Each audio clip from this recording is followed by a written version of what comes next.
All right, good morning, good morning. We are on the streets of London, and I'm headed to day 2 of sound. So yesterday we spent, about 10 hours going through every second. Actually, that's not true. Every 24th of every second, and we got up to 35 minutes.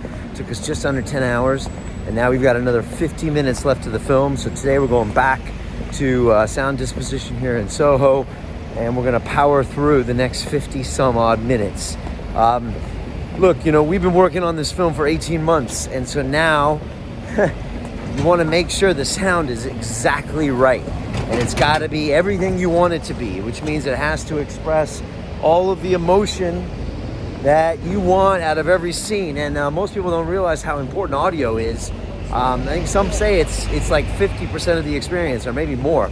So if your audio's not on point, say for example it's not there, you basically have no movie. You have a silent movie.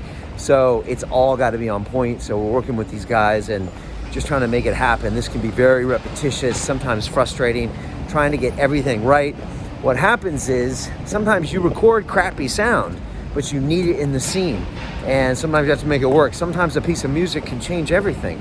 Sometimes some Foley or some sound effects or whatever can really change a scene, especially when you're doing something called sound design, which means you're trying to create sounds that evoke emotions. I remember I saw this one movie one time with Robert Redford, and he was out on a sailboat alone the whole movie, right? It's just Robert and the boat.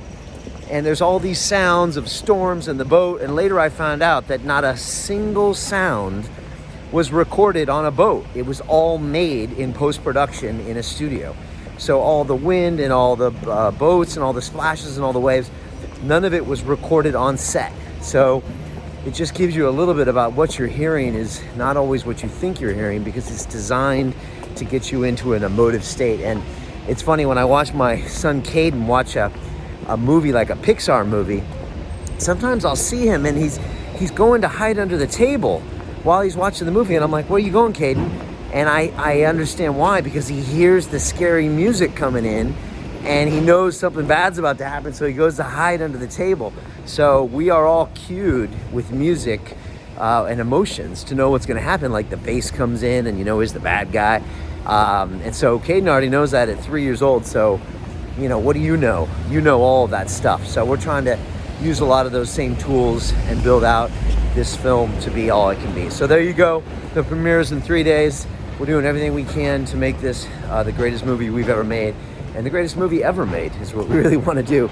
And we're super excited. It's badass, and it's going to change a lot of people's lives, which is what we do here. I have an affirmation I say every morning, which is this. I walk every morning. The last 18 months, every morning I've said this affirmation, and it is this: we are constantly pitching, shooting, editing, and promoting the greatest films in the world, because we put passion, excitement, and learning into everything we produce. I say that every single day as I walk to work.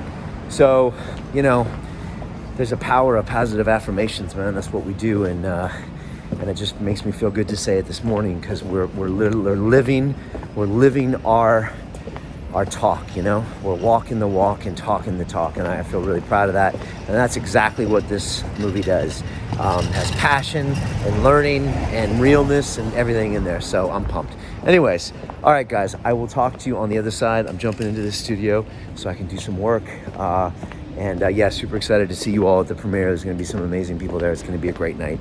Reconnect, baby. It's happening.